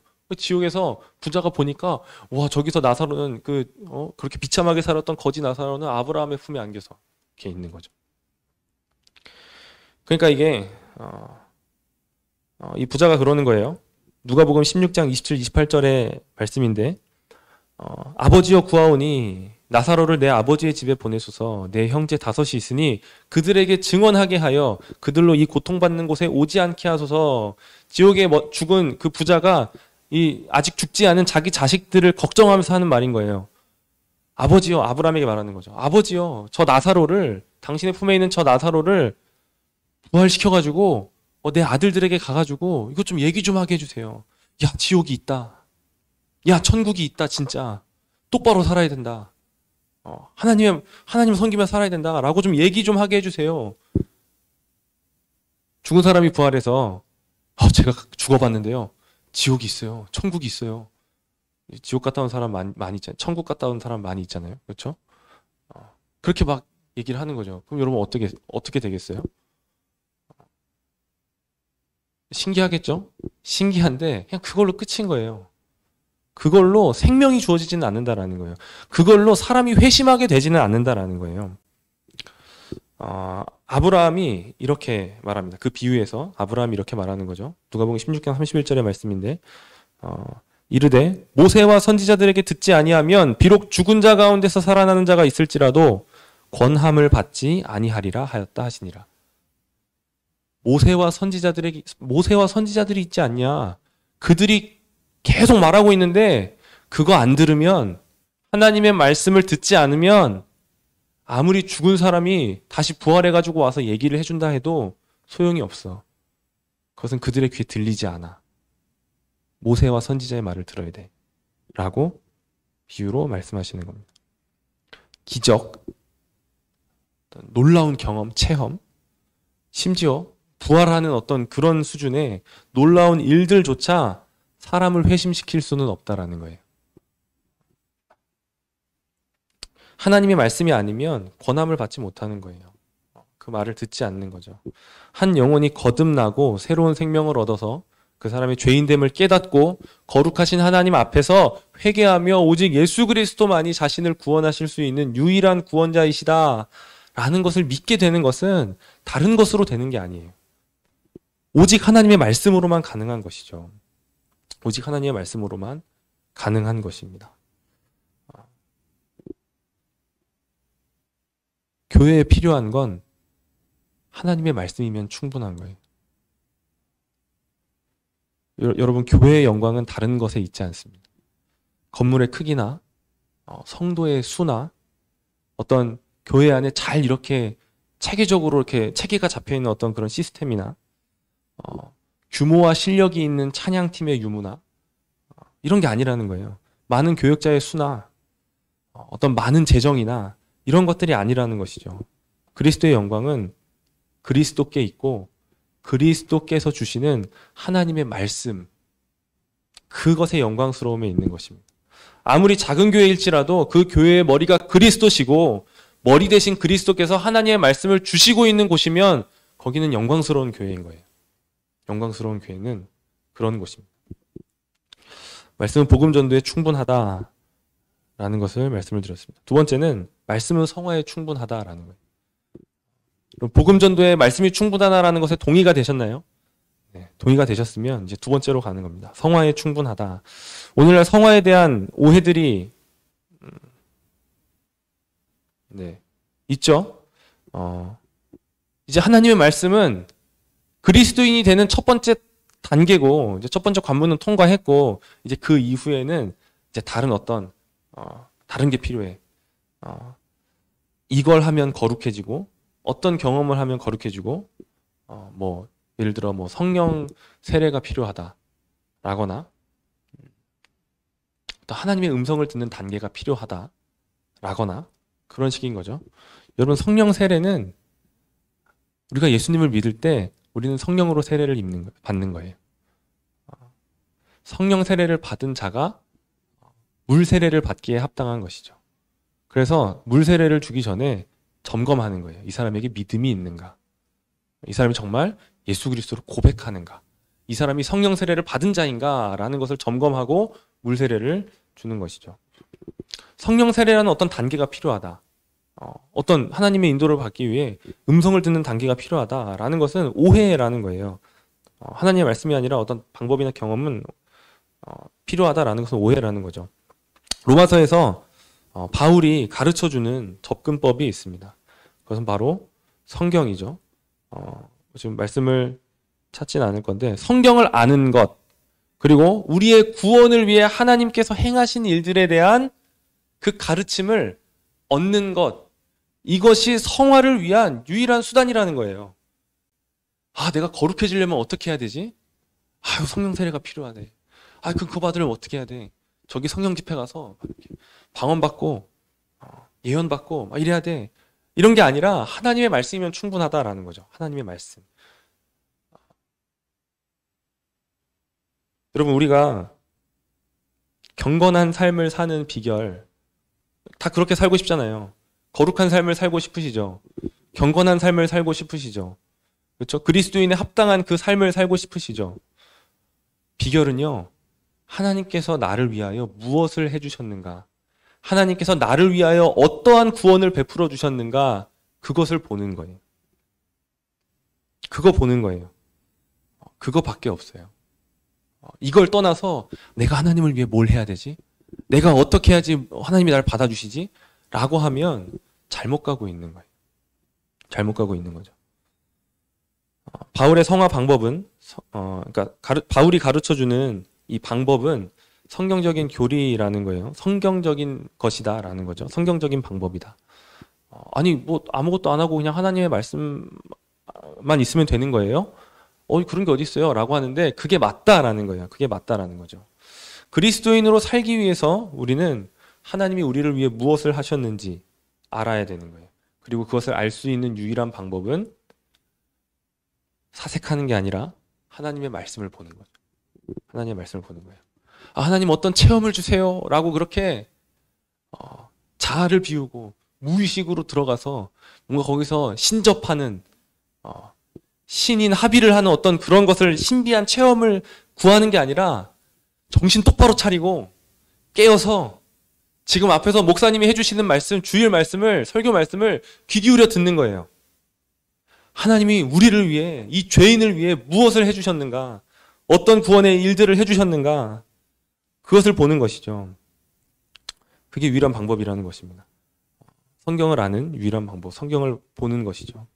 우리가 그리스도 안에서 새로운 피조물이라면 우리가 할 수 있는 유일한 것은 그리스도의 삶을 진척시키는 일인데, 이것은 다른 어떤 방법이나 어떤 경험들을 통해서 이룰 수 있는 게 아니라는 거예요. 그러니까 그리스도 안에서 새로운 피조물이면 그리스도인의 새롭게 된 그 피조물에 합당한 삶을 사는 것을 해야 되는데, 그걸 가능하게 하는 것은 다른 새로운 방법을 취하는 게 아니라 그냥 하나님의 말씀을 알고 거기에 젖는 일이라는 거예요. 하나님의 말씀을 알고 깨닫는 일, 이것이 있어야 그리스도인의 삶을 살 수 있다는 거예요. 베드로후서 1장 2절 3절의 말씀을 보시면, 하나님과 우리 주 예수를 알므로 은혜와 평강이 너희에게 더욱 많을지어다. 이렇게 예수를 알므로 은혜와 평강이 너희에게 더욱 많을지어다. 3절에선 또 이렇게 말합니다. 그의 신기한 능력으로 생명과 경건에 속한 모든 것을 우리에게 주셨으니 우리를 부르신 이를 알므로 말미암음이라. 여러분, 생명과 경건에 속한 모든 것을 우리에게 주셨는데, 야, 너 이거 하고 저거 하고 이렇게 해야지 내가 줄 거야가 아니라 우리를 부르신 이를 알므로 하나님께서 우리에게 생명과 경건에 속한 모든 것을 주셨다라는 거예요. 삶의 은혜와 평강이 없으세요? 그러면 무엇을 해야 됩니까? 다른 거 할 거 없어요. 하나님의 말씀을 아는 거예요. 하나님과 그리스도를 아는 대로 나아가는 거예요. 생명을 얻고 경건한 사람이 되려면 어떻게 해야 하는가? 그저 우리를 부르신 이를 아는 것입니다. 하나님이 나를 어떻게 부르셨는가? 어떤 나를 어떻게 부르셨는가? 이것을 아는 것입니다. 알면 되는 거예요. 하나님을 아는 것이죠. 그리스도를 아는 것입니다. 하나님을 알므로 말미암음이라는 것이죠. 오늘날 교회의 부패와 타락을 발견하게 되는 이유가 무엇인가? 하나님께서 그들을 위해 행하신 일들에 대해 제대로 듣고 있지 못하기 때문이다 라는 거예요. 하나님께서 죄인들을 위하여 지금 저 구원받았어요 라고 하는 그 사람을 위하여 하나님께서 무엇을 행해 주셨는지를 제대로 듣지 못하는 거예요. 왜 제대로 듣지 못할까요? 네, 제가 주 교재로 참고하여 쓰고 있는 그 책을 쓰신 목사님은 목사들이 성경의 교리를 제대로 가르치지 못했기 때문이다 라는 거예요. 말씀 사역자들이 그것을 제대로 가르치지 못했기 때문이다 라는 거죠. 그런데 목사들에게만 잘못이 있는 게 아니에요. 목회자들에게만 잘못이 있는 게 아니에요. 말씀 사역자들에게만 잘못이 있는 것이 아니라 그 말씀을 듣는 회중들도 잘못이 있는 거예요. 그걸 듣기 싫어하는 거죠. 그냥 우리 듣기 좋은 얘기 해주세요. 부담스러운 얘기 하지 말고요. 우리가 죄인이라는 뭔가 그런 복음의 어떤 그런 얘기 하지 마시고요. 우리 복음 다 알잖아요. 그런 얘기 하지 말아주세요. 라고 말하기 때문인 것이죠. 하나님의 말씀이면 충분합니다. 교회의 거룩을 회복하는 일은, 우리 삶의 거룩을 회복하는 일은 다른 게 필요한 게 아니라 말씀이 필요한 거예요. 말씀은 성화에 충분합니다. 그리고 세 번째는 하나님의 말씀은 인도하심을 받기에 충분하다라는 거예요. 우리가 인도하심에 갖고 있는 오해를 제가 먼저 말씀을 드렸는데, 그냥 어떤 음성을 통하여 어떤 하나님께서 우리의 삶을 강권적으로 이렇게 결정하게 하시는 그런 일들을 통하여 우리의 삶을 인도함 받으려고 하는 거고, 그런 오해들이 있고, 그것이 더 뛰어난 것처럼, 더 영적이고 더 성숙한 것처럼 여겨지는 경향이 있는 거죠. 지나가다가 수고하시는 경비원분을 만났어요. 아파트 경비원분을 만났어요. 그래서 너무 수고하신다. 지금 날 엄청 덥잖아요. 더운데 막 이렇게 정리하시고 쓰레기 치우시고 너무 수고하시는 거죠. 그래서 우리 또 수고하시는 경비원 아저씨 시원한 음료수를 하나 사드려야겠다 하고서 가서 시원한 음료수를 드리는 거죠.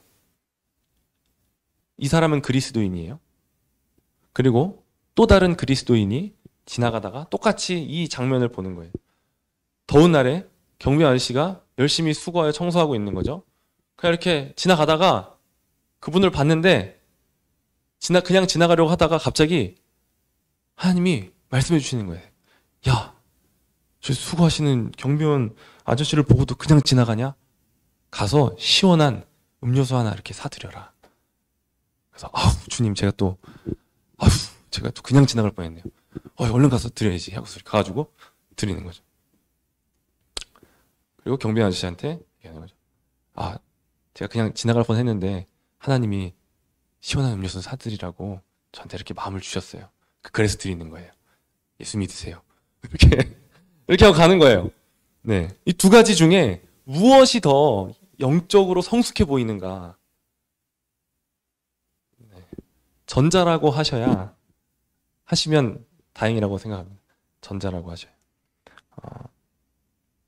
그런데 우리는 옛날에 저도 그랬고, 그냥 뭔가 그렇게 뭔가 인도해 주시는 어떤 그런 음성 같은 것들을 따라서 하는 것이 더 성숙한 것 같이 보였던 거죠. 나도 저렇게 살고 싶다. 어떤 사람들 보면 막 그냥 모든 순간에 막 기도해요. 주님, 제가 오늘 짜장면을 먹을까요? 짬뽕을 먹을까요? 기도하는 거죠. 이런 기도 해보신 적 있으세요? 식당에 가서 주님 뭐 먹을까요? 짬뽕 먹을까요? 짜장 먹을까요? 모르겠네요. 어떤 걸 먹는 것이 주님의 뜻일까요? 하나님 뭐라고 하실까요? 너 먹고 싶은 거 먹어라. 이렇게 하시는 거예요. 여러분, 저한테 7살짜리 아들이 있는데 7살짜리 아들이 이제 그러잖아요. 이제 어렸을 때는 계속 물어봐요. 화장실 가도 돼요? 아빠 쉬 마려워요. 이거 물어봐요.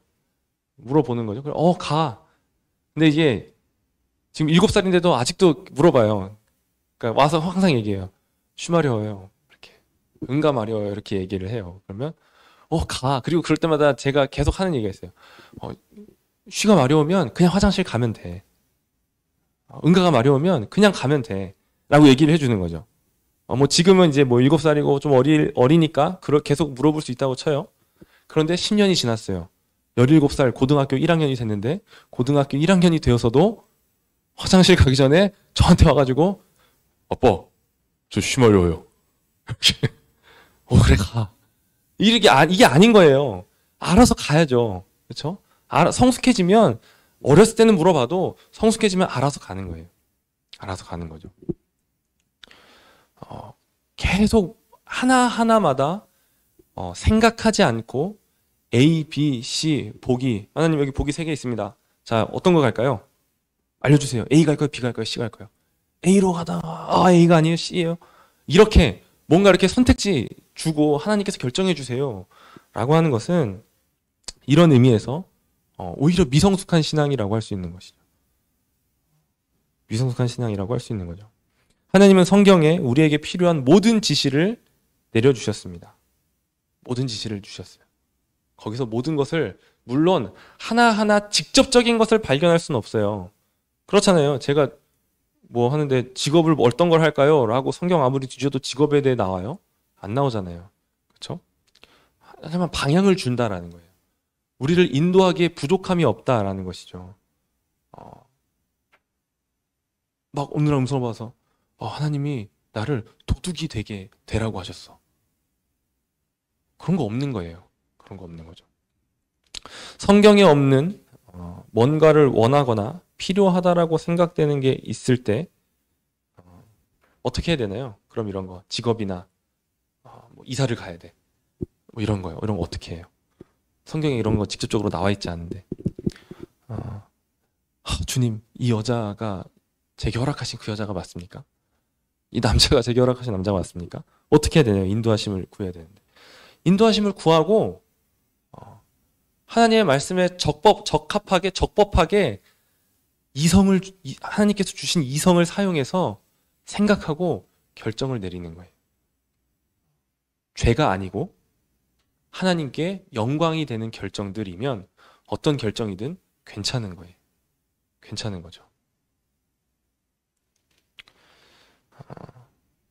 성령께서 우리에게 역사하시는 방식은 나의 자아를 사라지게 하고 성령이 우리의 자아를 차지해서 이건 이렇게 해야 돼, 이건 저렇게 해야 돼, 여기선 A를 하고 저기선 C를 해야 돼, 이렇게 하는 게 아니라는 거예요. 성령께서 우리 안에서 역사하시는 방법은 우리 마음속 깊숙한 곳에 내주하셔서 하나님께서 기뻐하는 것을 원하게도 하시고 그것을 행하게도 하시는 방식으로 하는 거예요. 그러니까 가다가 수고하시는 분을 보면 너무 수고하신다. 시원한 거라도 좀 사서 드려야겠다. 라고 하는 하나님이 기뻐하실 일들을 하게 원하게도 하고 행하게도 하신다라는 것이죠. 이런 식으로 성령께서 역사하시는 거예요. 성경에 명백하게 말하지 않은 영역에 대해서는 우리가 이것이 하나님께서 원하시는 일일 것이다 라고 하는 그 믿음을 따라 자유롭게 행할 수 있는 거죠. 여기서 제가 한 가지 팁을 드리면 우리가 어떤 것들을 결정할 때 3가지를 생각을 하셔야 돼요. 창조와 구속과 죄에 대한, 그러니까 타락에 대한 이 3가지 영역을 생각을 하셔야 돼요. 그래서 타락에 속한 일은 어떻게 해야 될까요? 하지 말아야죠. 타락에 속한 일은 하지 않는 거예요. 창조에 속한 일은 필요한 만큼 적당히 하는 거예요. 구속에 속한 일은 넘치게 하는 겁니다. 이 세 가지를 기억을 하시면 됩니다. 타락에 속한 일은 거절하시고, 창조에 속한 일은 필요한 만큼 적당하게 하시고, 구속에 속한 일은 넘치게 하는 거예요. 넘치게. 이러면 우리의 삶의 균형이 맞아요. 균형이 맞는 거죠. 타락에 쏘는 시간들이 줄어들게 되고, 또 하나님께서 창조에 속한 일들을 또 과하게 할 수도 있어요. 여러분 생계를 위하여 돈을 버는 일이 중요하죠. 그렇죠? 그런데 그것이 제일 중요한 게 아니에요. 적당히 해야 되는 거예요. 과하게 하는 것을 멈출 수 있어요. 그리고 구속에 속한 일들은 넘치게 하는 겁니다. 뜨겁게 하는 것이죠. 네. 하나님의 인도와 관련된 구체적인 내용이라고 되어 있는데요. 10계명. 우리는 10계명에서 우리가 어떻게 행동해야 할지를 발견할 수 있습니다. 예수님께서 이 계명들을 요약해 주셨죠. 하나님을 사랑하고 이웃을 사랑하라. 그러니까 이 사랑에 온 율법과 선지자의 강령이 이렇게 다 매달려 있는 거죠. 그래서 10계명 사랑은 하나님의 율법을 뭔가 없애는 것이 아니라 그것을 지우는 것이 아니라 율법을 완성하는 게 되는 거예요. 사랑하는 사람이 되는 거죠. 10계명은 사랑을 말하고 있기 때문에 그렇습니다. 여러분 사도신경과 주기도문과 10계명 있잖아요. 이 세 가지는 그리스도인에게 있어서 정말 놓치지 말아야 할 아주 소중한 보물인데 사도신경은 믿음에 대해서 말합니다. 우리가 무엇을 믿어야 하는지를 가르쳐주는 거죠. 주기도문은 소망을 가르쳐줘요. 우리가 무엇을 소망해야 하는지. 10계명은 무엇을 가르쳐주나요? 사랑을 가르쳐주는 거죠. 우리가 어떻게 행동해야 하는지, 사랑으로 어떻게 행동해야 되는지 가르쳐주는 것입니다. 말씀은 인도하심을 받기에 충분한 거예요. 다른 것을 찾을 필요가 없는 거예요. 하나님의 말씀을 찾는 것이죠. 여러분 인도하심을 받기 위해 말씀으로 나아가는 것 중에 잘못 나가는 것 한 가지만 얘기하고 넘어갈게요. 말씀 묵상을 아침에 많이들 하시죠. 거기서 우리는 하나님의 인도하심을 구하죠. 오늘 하루 어떻게 살아야 되지? 이렇게 여기에 형제를 향하여 나가라 하지 말래. 욕하면 안 되는구나. 오늘은 내가 욕을 안 해야지. 이런 식으로 인도함을 찾으려고 하죠. 그런데 말씀 묵상을 할 때 가장 중요한 것은 아까 말했던 거예요. 하나님께서 나에게 어떤 일을 행해 주셨는가. 여기에 집중하는 거예요. 자꾸 내가 하나님을 위해 무엇을 하지? 여기에 집중하면 아침에 그렇게 은혜 받겠다고 하나님의 말씀대로 살겠다고 말씀 묵상 해가지고 그렇구나 하고서 저녁에 정죄받는 거예요. 그렇게 못 살았어. 나는 오늘도 실패한 삶을 살았어. 그게 말씀 묵상이 아니에요. 말씀 묵상은 하나님께서 나를 위하여 무엇을 행해 주셨는가. 그것을 발견하고 거기에 감격하고 주님 사랑합니다 라고 고백하는, 그냥 거기에 나의 삶을 올려드리는 것이죠. 그리고 나의 삶의 모든 실패 가운데 그럼에도 불구하고 나를 사랑해 주신 거기에 감격하는 거예요. 뭔가 자꾸 우리는 행위로 나아가려고 그래요. 행위로. 이걸 하고 저걸 하고 이렇게 살아야 되는, 저렇게 살아야 되는구나. 그게 아니라는 거죠. 하나님의 말씀 앞에 나아가 하나님과 그리스도를 알면 하나님께서 그런 삶을 살 수 있게 해주시는 거죠. 시간이 좀 지나가고 있는데 마지막입니다. 말씀은 사회를 개혁하기에 충분하다라는 거예요.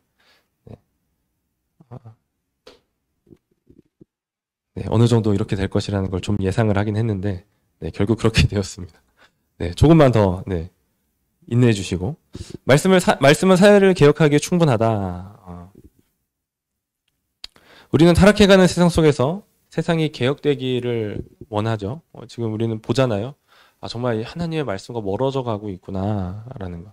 그리고 그 속에서 이 나라가 정말 하나님의 주권이 인정되는 나라가 되어야 할 텐데, 정의와 공의가 행해지는 나라가 되어야 할 텐데, 사랑이 식어지는 게 아니라 이 사랑이 이렇게 장려되고 권장되는 어떤 그런 세상이 되어야 할 텐데 라고, 뭔가 가난하고 소외된 자들이 가난과 고통에서 벗어나야 할 텐데 라는 것들을 원하는 거죠.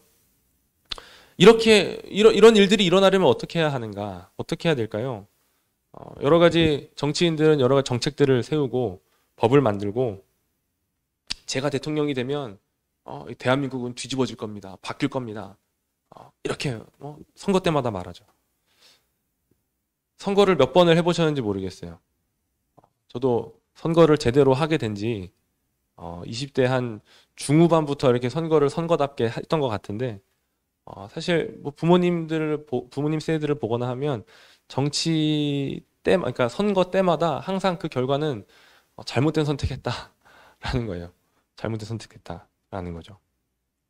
정부의 정책이나 어떤 복지의 어떤 그런 증진 등은 문제를 해결할 수 있는 궁극적인 해결책이 아니라는 거예요. 또 모든 사람들이 인정하잖아요. 지금 대한민국이 지금 썩었어.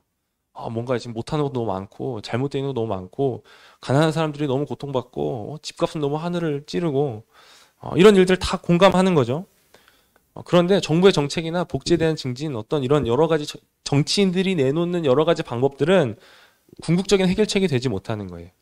잠깐 뭔가 해결하는 것처럼 보이는 잠깐의 해결책은 될 수 있을지 모르지만 궁극적인 해결책이 되지는 않는 거죠. 본질적인 문제는 아니라는 거예요. 그것이 가능하려면 이 사회가 하나님의 말씀에 더 가까워져야 되는 거예요. 그러니까 더 많은 사람들에게 하나님의 말씀이 가르쳐져야 되는 거죠. 그리고 하나님의 말씀을 가르침 받은 사람들이 그 가르침에 맞게 행동할 때 뭔가 진짜 변화다운 변화가 일어나게 된다라는 것이죠. 여러분, 사회가 암울해지고 정의와 공정이 사라지게 되는, 사랑이 식어지게 되는 주된 원인이 무엇인가요? 무엇일까요? 어떤 좋은 정책의 부재, 어떤 집권 여당의 어떠함, 이런 게 아닌 거예요. 사회가 얼마나 하나님과 멀어졌는가, 하나님의 말씀에서 얼마나 멀어졌는가가 이 사회가 얼마나 암울한가와 비례하게 되는 것이죠. 여러분, 이 세상에 있는 우리가 경험하는, 그러니까 세상에 있는 모든 좋은 것들 있잖아요. 우리가 경험하는 것들, 정치의 좋은 것들, 민주주의, 자본주의, 어떤 이 인권에 대한 것들, 어떤 이런 것들, 복지, 이런 온갖 좋은 것들, 가부장적인 가정이 좋은가요? 가부장적이거나 가모장적인 가정이 좋은가요? 좋은 가정인가요? 아니죠. 아니에요. 아닌 거죠. 아이를 양육하는 것은 좀 저급한 일이라 저급한 여성이 해야 되는 건가요? 그런 게 아니잖아요. 그렇죠? 아이를 양육하는 것은 영광스러운 일이고, 그것은 뭐 아내만 해야 될 것도 아니고 남편만 해야 될 것도 아니고 다 같이 해야 되는 거예요. 영광스러운 일인 거죠. 어떤 이런 이 세상에서 우리가 경험하고 있는 온갖 좋은 것들은 사실 다 하나님의 말씀에서 나온 것입니다. 하나님의 말씀에서 나온 것이죠. 성경에서 나온 거예요. 우리가 종교개혁이라고 알고 있는 그 종교개혁은 사실 종교만 개혁한 종교개혁이 아니에요. 우리나라 말로는 종교개혁이라고 되어 있지만 영어나 어떤 다른 외국의 말로 바꾸면 그냥 개혁이에요. 개혁. 영어로 하면 리포메이션이죠. 그냥 리포메이션인 거예요. 그 당시에 우리가 종교개혁이라고 알고 있었던 마틴 루터로부터 이렇게 방아쇠가 당겨져가지고 폭발적으로 온 세상을 이렇게 채웠던 그 종교개혁의 운동은 그냥 단순히 이 타락한 중세교회에서 우리가 그냥 개혁된 교회로 가자라고 하는 단순히 그런 교회의 운동이 아니라 사회 전반의 운동이었다라는 거예요. 사회 모든 영역에서 회복이 일어난 거예요. 어떻게 되니까? 하나님의 말씀으로 돌아가니까. 교회가 하나님의 말씀으로 돌아가니까 사회의 모든 영역에서 회복이 일어난 거예요. 그래서 개혁이라고 부르는 거예요. 16세기에 일어났던 정말 그 세상을 뒤흔든 사건은 그냥 개혁이었던 것이죠. 정치의 영역에 있어서, 인권에 있어서, 경제에 있어서, 교육에 있어서, 가정과 여성에 있어서, 예술계, 미술이나 어떤 그런 음악에 있어서, 과학에 있어서의 긍정적인 변화를 초래한 것들은 다 하나님의 말씀에서 나온 거예요. 종교개혁 안에서 사실 우리는 종교개혁의 유산을 이렇게 누리고 있어요. 그래서 사람들이 잘 모르죠. 민주주의, 자본주의, 여성 인권의 신장, 이런 것들이 다 그런 거예요. 어떤 화목한 가정, 물론 그 16세기 종교개혁 당시에 모든 것이 다 완전한 수준으로 충분히 만족할 만한 수준으로 다 회복됐다라고 말하는 건 아니에요. 그런데 의미 있는 변화들은 다 이 하나님의 말씀의 회복으로부터 시작이 되게 된 것이죠. 종교개혁 그때로부터 이것들이 회복이 된 거예요. 자세한 얘기는 제가 기회가 되면 자료들을 저희가 500주년 종교개혁 기념 500주년 할 때 행사했을 때 만들어 놓은 그 뭐라고 해야 되지? 팜플렛이 있거든요. 그것들을 기회가 되면 한번 이렇게 나눠 드리고 싶습니다. 그리스도인은 세상과 분리된 사람들이 아닙니다. 그리스도인은 세상과 동떨어져서 우리는 이제 세상과는 이제 속세를 떠나 그냥 거룩한 경건한 일들만 이렇게 하는 분리된 사람들이 아닌 거예요. 그리고 또 그냥 세상과 동화되어 있을 사람들도 아닌 것이죠. 그냥 세상에 온통 물들어서 있을 사람들도 아닌 거예요. 그리스도인은 세상을 변혁시켜야 하는 사람들입니다. 각자에 있는 그 자리에서 하나님의 말씀에 합당한 것들이 펼쳐지도록 해야 되는 것이죠. 내가 있는 이 자리가, 내가 있는 이 직장이, 내가 있는 어떤 이 사회의 어떤 그 위치에서 이 영역이 하나님의 말씀에 합당한 영역이 돼야 되겠다. 그렇게 해야겠다라고 하면서 하나님의 말씀을 배우고 그 말씀에 합당한 것은 무엇인가? 지금 여기서 이렇게 하는 게 하나님의 말씀에 합당한 것인가? 내가 어떤 이 거짓과 불의를 보고 그냥 눈 감고 있는 것이 합당한 것인가? 라는 것을 생각하는 것이죠. 하나님은 모든 영역의 주인이시기 때문에 그렇습니다. 하나님의 말씀으로 통치되어야 할 곳은 그냥 교회 안만이 아니라 세상의 모든 영역인 것입니다. 이것에 대한 구체적인 예가 있는데 그 예를 하기에는 너무 시간이 늦어질 것 같고, 네, 말씀은 사회를 개혁하기에 충분하다. 정말 그런 겁니다. 우리가 원하는 변화는요, 성경에서 말하는 변화는 뭔가 위에서부터 시작되는 변화가 아니에요. 뭔가 대통령 한번 바뀌어가지고 사회가 이렇게 변하게 되는 그런 위로부터 오는 변화를 말하는 게 아니에요.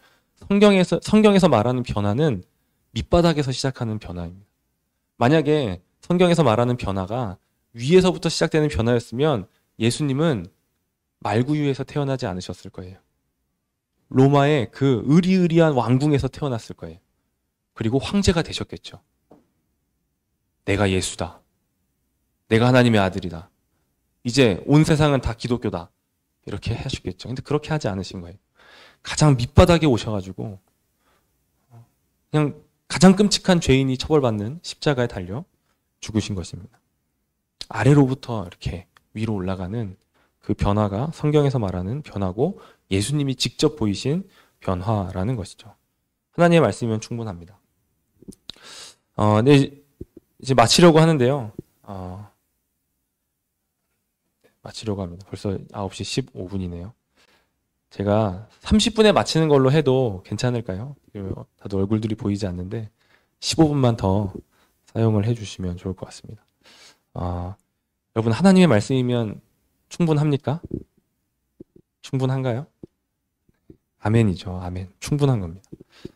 만약 우리가 오직 성경이라는 하나님의 말씀으로 충분합니다 라고 하는 이것을 잃어버리면, 이 믿음을 잃어버리면 그건 정말 끔찍한 일인데, 왜 그러냐면 그것은 그리스도의 신부인 교회가 신랑 대신 그리스도로 충분하지 않다라고 말하는 거예요.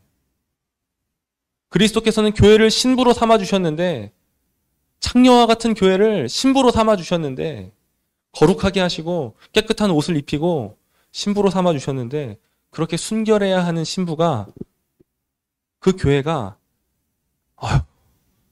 다른 게 필요해. 충분하지 않아. 그리스도로는 충분하지가 않아. 라고 하면서 다른 것으로 만족을 얻고자 자신의 몸을 팔기 위해 그냥 어두운 곳을 배회하고 다니는 것과 같은 것이죠. 끔찍한 일입니다.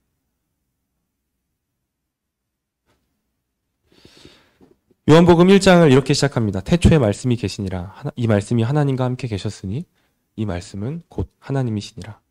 14절에 말씀이 육신이 되어 우리 가운데 거하심에 우리가 그의 영광을 보니 아버지의 독생자의 영광이요 은혜와 진리가 충만하더라.